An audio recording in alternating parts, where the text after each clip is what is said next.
Welcome to the Daily Word Bible Study, a plain and simple book by book, chapter by chapter, and verse by verse study through the entire Bible.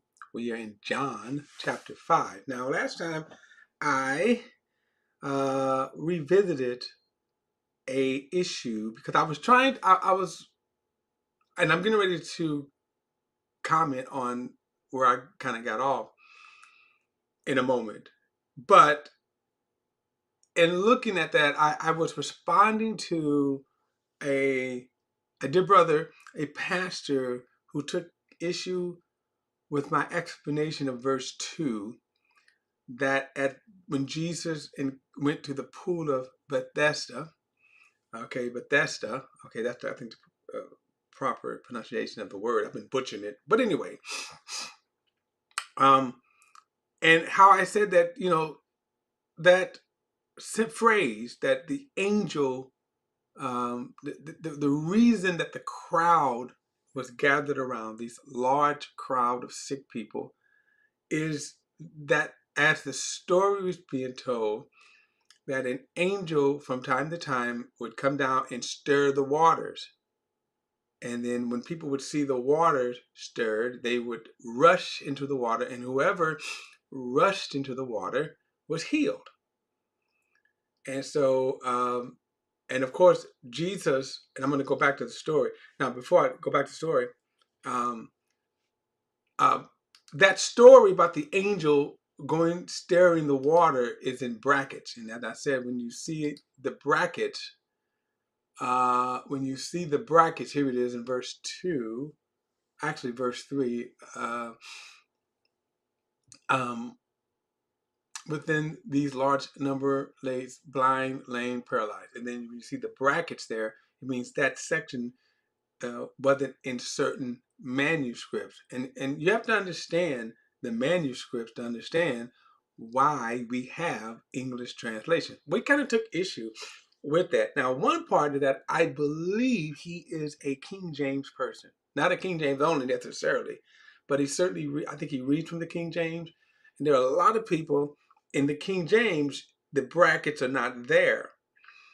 Now, to understand that the King James was translated from a certain manuscripts. And again, I'm not going to take the time to go through the whole manuscripts issue, okay? But anyway, the reason why I took a little more time to just give a brief overview of that was because of Jesus' encounter then with this man, verse 5.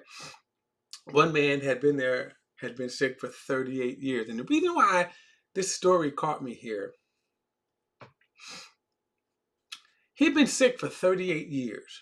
Okay, and this is kind of where we left off, and I'm going to pick it up here. But this man had been sick for 38 years. What's interesting about the story is even though people could see, witness miracles, in this man's case, he experienced a miracle.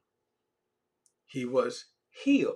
Jesus said, well, do you want to get well? And then the man went through some, well, nobody's, want to help me into the pool, yada, yada, yada. Jesus said, get up, pick up your mat. The man did. He was healed. And then Jesus tells him, and this is kind of odd. Look down at verse number 14. And no, let me go back because, I'll read verse 14. He says in verse 14, look at the red letters. He says, so see, you are well. Do not sin anymore so that something worse doesn't happen to you. What's interesting about this statement, why is Jesus making this statement to this man? Why is Jesus making this statement to this man? He makes the statement. The other time we're going to see the statement that is made is in chapter 8 here, with the woman taken in adultery, which that story is also in question. I'll wait till we get there to revisit that again.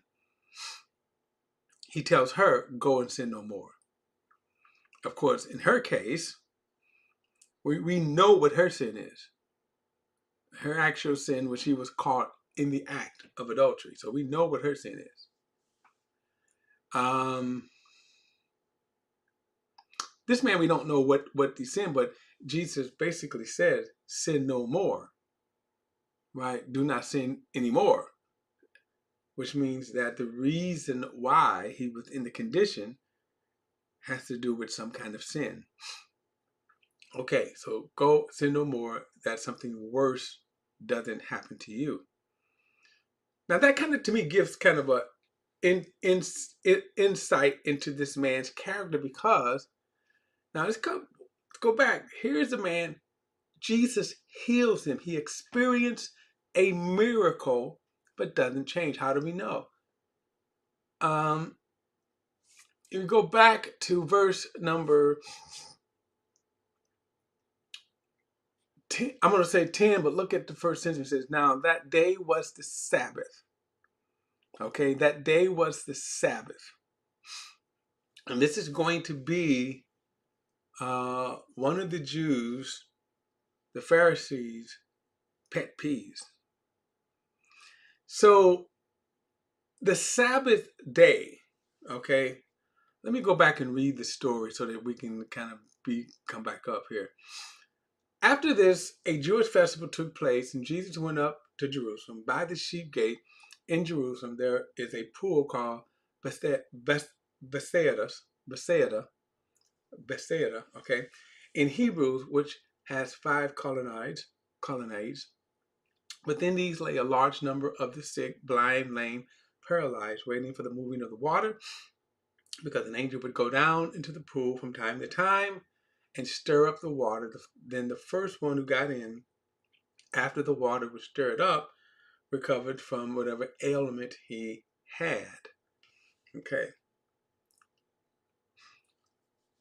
One man was there who had been sick for 38 years, and when Jesus saw him lying there and knew that he had already been there a long time, he said, do you want to get well?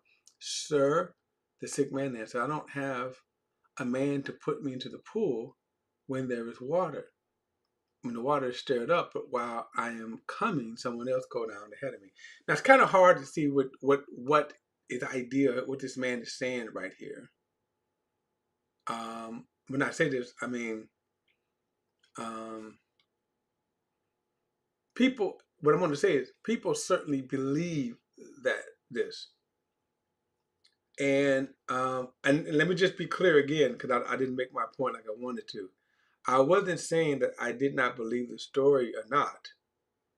In fact, let me just say, when you look at this man, even though the brackets here, okay, from verses 3 to 5, that the angel came down and stirred, all basically the brackets is saying that this phrase is not in the original manuscript. And here's one of the reasons why many of the translators leave the story in, okay? This is one of the reasons why, is because even if you take the issue of the brackets away, you still had the issue that the man was crowded around this pool, that they believed, right, that an angel would come down. Also, the man here is saying the water is stirred. Okay, the water is stirred. So, in other words, the phrase is in question. However, the fact that these people are around here, and then what the man is saying is that there's some stirring going on. I just don't get to it in time. So again, that's, all right. And this is also another good Bible lesson here in terms of how we can interpret this story, unlike the Matthew story about the bodies coming out and appearing to many, appearing to many people. Okay, so the fact that when you have this story here, let's go back, kind of drawn back in it again. This is a good way, and this is how, in a sense, too, I process. that, okay, this story doesn't bother me that it's in the Bible. And my reasoning is that because it's certainly not something that God, in preserving his word, was concerned about it. And so even if we wanted to say to the Matthew story, let me go there because I didn't kind of got back off into this. And let me just say, I just think these are important too, because the reason why I kind of address them is because um, there are many people who are there are many people under the guidelines of what is called deconstructing. That's just a kind of common word today. Deconstructing has always been around. Not, people have been leaving the faith. There is a famous, and by the way, biblical scholar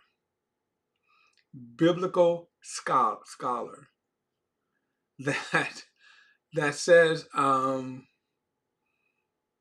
and that's very misleading because he is an anti-biblical scholar. Okay, he is an anti-biblical scholar. So, um, so, um, and his whole point is to dismantle Scripture, to show to show how the Bible is fake. That's his thing. His name is Bert Armers. And so, like I say, he's a biblical scholar. And you'll find that there's a lot of people out there under the guidelines of biblical studies. Okay? So they will tell you, I have a master's degree in biblical studies. That is not to be confused in any way with true believer. Okay? Because their aim is not understanding God's word. Their aim is to kind of show you that the Bible isn't what we believe it to be. That's their purpose. All right. So, in this here, I'm going to skip to verse 51. And then he says, and behold, the veil of the temple was rent from twain, from the top to the bottom, and the earth did quake, and the rocks rent. Verse 9. Now, what's interesting here is you don't see no brackets in this particular. No, that's not what. Let me go back to. I'm still in the King James. Let me go back to. Here we go. All right. So let me go back.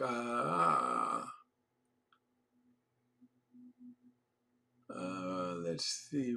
Verse 50 says, and again, there's no brackets here, which is in. Let me see if there's anything here. All right. Anyway, there's usually some kind of notation, but look what it says. Jesus shouted again. Verse 51. Suddenly the curtain of the sanctuary was split in two from top to bottom. The earth quaked and the rocks were split. Now get this, verse 52. The tombs were also open, and many bodies of the saints who had fallen asleep were raised.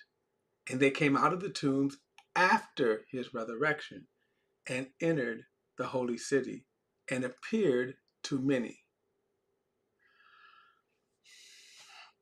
Okay, this right here is very suspect for several reasons. What bodies, what saints, who did they appear to? And again, there is no other mention of this story, this phrase here. Now, unlike what we're reading in John chapter 5, we have within the passage itself, right, some validation. Here, none. Now, at the same time, this doesn't hurt anything.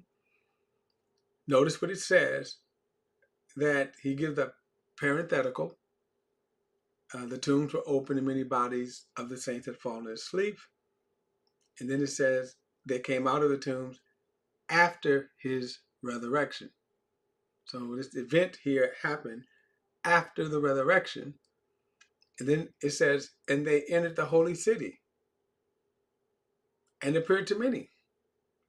So that statement, I would say, is very suspect. Did this actually happen? So then the other question would be, if it didn't happen, why is it here? We can even go and say, why did God allow it to be here? So the one thing could be, well, okay, maybe it did happen for real. Okay, now in such case, when you have a statement like this with no details, we read it, boom, and then we keep it moving. There's no details. Okay. The other, from the scholarly standpoint, would say this could be a scribal error. In other words, this was put in by the scholars, and that the scholars, so again, this statement is found in certain manuscripts and then not found in other manuscripts. And the ones that manuscripts that is found in, it was translated into the English in terms of our language. No big deal. But with this one, is a little different. Is because we could say the context, the story here, even if you take out the story of the angel coming down, stirring the water from time to time, so you have this miraculous sign, and what appears to be the man himself saying that at some point there is some stirring of the water, he just can't get to it in time. So for 38 years, right? For 38 years, he's been paralyzed trying to get to this water that stirs from time to time. From the looks of it, they don't know when it's going to stir, but when it stirs, they got to be at the ready, boom, and they go in. He misses it every time. Now, here's what I wanted to say about this man, which is kind of interesting. So this man gets healed, and watch what happens. So Jesus asked him, do you want to get well? He says, well, nobody's able to put me into the water. Verse 8, get up, Jesus told him, pick up your mat and walk. Instantly, the man got well, picked up his mat, and started to walk. Now, at this point, wouldn't you think the man would be grateful?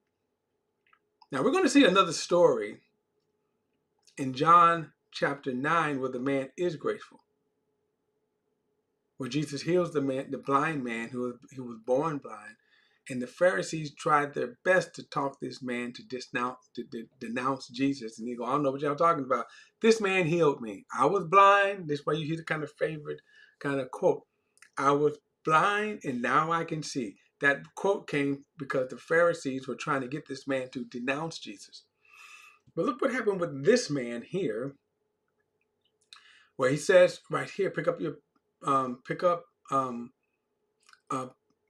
verse 8, pick up your mat and walk. And instantly the man got up well, picked up his mat, and started to walk. Now that day was the Sabbath.